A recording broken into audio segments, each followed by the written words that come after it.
नमस्कार, मैं हूं करिश्मा श्रीवास्तव और आप देख रहे हैं INS न्यूज प्लस। खबरों की शुरुआत करें उससे पहले एक नजर हेडलाइंस पर। राम मंदिर भूमि पूजन को लेकर दुल्हन की तरह सजी रामनगरी अयोध्या। ऐतिहासिक भूमि पूजन कार्यक्रम में कई दिग्गज करेंगे शिरकत। भूमि पूजन से पहले सामने आई नए मॉडल की नई तस्वीरें। सुशांत सिंह राजपूत की आत्महत्या मामले की जांच CBI से कराने की मांग। बिहार के CM नीतीश कुमार ने की CBI जांच की सिफारिश। मायानगरी में मूसलाधार बारिश से पानी पानी हुई मुंबई। भारी बारिश के चलते दफ्तर किए गए बंद। 2 दिनों के लिए रेड अलर्ट जारी। आज के बुलेटिन की शुरुआत करते हैं रामनगरी अयोध्या से। रामनगरी अयोध्या पूरी दुल्हन की तरह सजाई जा रही है। बुधवार को वहां पर भूमि पूजन होना है। सरयू नदी से लेकर रामघाट तक सब कुछ जगमगा रहा है। तो तैयारियां सिर्फ अयोध्या में ही नहीं चल रही हैं, राजधानी दिल्ली में भी तैयारियां जोरों पर हैं। देखिए ये रिपोर्ट। राम मंदिर अयोध्या में भगवान श्री राम के भव्य मंदिर के निर्माण के लिए भूमि पूजन आगामी 5 अगस्त को है। इस कार्यक्रम को लेकर देश के साथ विदेश में भी असीम उल्लास का माहौल है। देश और प्रदेश जगमगा रहा है। रामनगरी में भी कौतूहल चरम पर है। अयोध्या में 5 अगस्त को राम मंदिर की नींव रखने से पहले रामार्चन पूजा की रस्म अदा की गई। राम मंदिर के भूमि पूजन से पहले हनुमानगढ़ी में निशान पूजा किया गया। इस मौके पर संतों और राम भक्तों का उत्साह चरम पर दिखा। कोई भगवा लहरा रहा था तो कोई हनुमान जी का वेश धारण कर आनंद में दिखा। इसके साथ ही भक्तों में खुशी की लहर दिखी। आज हनुमानगढ़ी मंदिर पर BHP के द्वारा दिनेश जी और अशोक जी आए थे। कहा जाता है कि राम द्वारे तुम रखवारे होत ना गया बिन पैसारे। हनुमान जी की बिना आज्ञा का कोई काम नहीं हो सकता। इसी के तहत आज जो हमारी वैष्णव परंपरा में निशान की पूजन की परंपरा है, कोई धार्मिक कार्य में के पहले निशान की पूजन होती है, उसी परंपरा के अंतर्गत आज निशान की पूजा राम जन्मभूमि भव्य दिव्य मंदिर के सारे विघ्न बाधा दूर हों, इसके निमित्त किया गया। आज निशान पूजन हुआ। वहीं मध्य प्रदेश के राज्यपाल कलराज मिश्रा ने कहा कि राम मंदिर का निर्माण पूरे भारत की पहचान है। इस मंदिर से प्रेरणा प्राप्त होगी। मंदिर निर्माण को लेकर कांग्रेस नेता मनीष तिवारी ने भी राम मंदिर निर्माण को लेकर बधाई दी और दिल्ली BJP प्रदेश अध्यक्ष आदेश गुप्ता ने भी आभार व्यक्त किया। अयोध्या में उनके भव्य मंदिर का निर्माण यह निश्चित रूप से भारत की पहचान को प्रभावी तौर पर दुनिया के अंदर उजागर करेगा।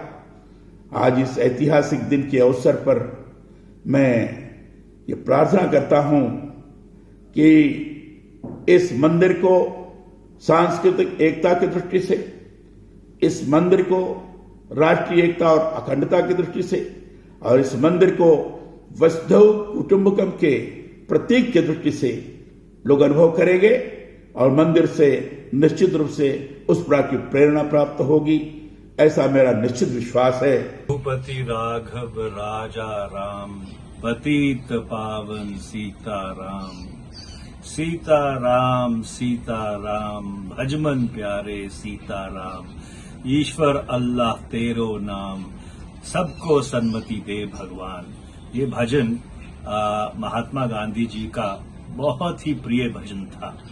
और कल जब राम जन्मभूमि का भूमि पूजन होने जा रहा है, राम मंदिर का भूमि पूजन होने जा रहा है, मैं सभी देशवासियों को और सभी श्रद्धालुओं को कोटि कोटि बधाई देता हूं। आप सबको इस शुभ अवसर पर बहुत बधाई। बड़ी खुशी का अवसर है, ऐतिहासिक अवसर है जब कल 5 अगस्त को हमारे देश के यशस्वी प्रधानमंत्री आदरणीय नरेंद्र मोदी जी संत समाज के साथ अयोध्या में भूमि पूजन कर रहे होंगे। ऐतिहासिक राम मंदिर बनने जा रहा है और इसकी खुशी में दिल्ली वासी भी, दिल्ली भारतीय जनता पार्टी के कार्यकर्ता घर घर जाकर दिए बांट रहे हैं। हम लोग 11 लाख दिए पूरी दिल्ली में बांट रहे हैं। और इसके साथ ही साथ कल जब कार्यक्रम का सजीव प्रसारण होगा तो यहाँ पर हमारे सांसद, विधायक, विधानसभा का चुनाव लड़े कैंडिडेट हर जगह LED स्क्रीन लगाकर इस कार्यक्रम को लाइव देखेंगे। घर घर खुशियाँ मनाई जा रही हैं। कार्यकर्ता टीवी पर बैठकर इस कार्यक्रम को देखेंगे। राम मंदिर भूमि पूजन से पहले अयोध्या आध्यात्म के रंग में रंग गई। रामनगरी अयोध्या दुल्हन की तरह सजी हुई है। अयोध्या में राम पौड़ी की भव्यता देखते ही बनती है। सजावट शानदार की गई है। सरयू के किनारे का अद्भुत नजारा दिख रहा है। पुल भी भगवा रंग में रंगा हुआ है। अयोध्या के चप्पे चप्पे को सजा दिया गया है। सुरक्षा के कड़े इंतजाम किए गए हैं और साथ ही कोरोना संकट के कारण नियमों का भी ख्याल रखा जा रहा है।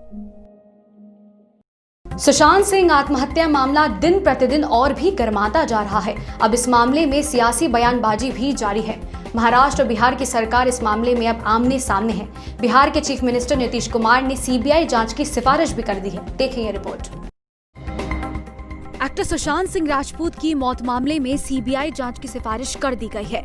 बिहार के मुख्यमंत्री नीतीश कुमार ने सीबीआई जांच की सिफारिश केंद्र से की है। सुशांत सिंह राजपूत के पिता के सिंह ने मंगलवार को ही सीएम नीतीश कुमार से बात करके सीबीआई जांच की मांग की थी। दूसरी ओर मामले की जांच करने के लिए गए पटना सिटी एसपी विनय तिवारी को मुंबई में क्वारंटीन करने का मामला गरमाता जा रहा है। बिहार और मुंबई पुलिस के बीच तनातनी लगातार बढ़ती ही जा रही है। इसी बीच बिहार के डीजीपी गुप्तेश्वर पांडे ने कहा कि मुंबई के अधिकारियों ने अपने फोन बंद कर दिए हैं। हमारे 4 अधिकारी मुंबई में छिप गए हैं, उनकी मंशा साफ नहीं है। वहीं अब इस मामले को बम्बई उच्च न्यायालय ने सुनवाई करने का फैसला लिया है। बम्बई उच्च न्यायालय अभिनेता सुशांत सिंह राजपूत की मौत के मामले को सीबीआई को ट्रांसफर करने की मांग करने वाली जनहित याचिका पर सुनवाई करेगी।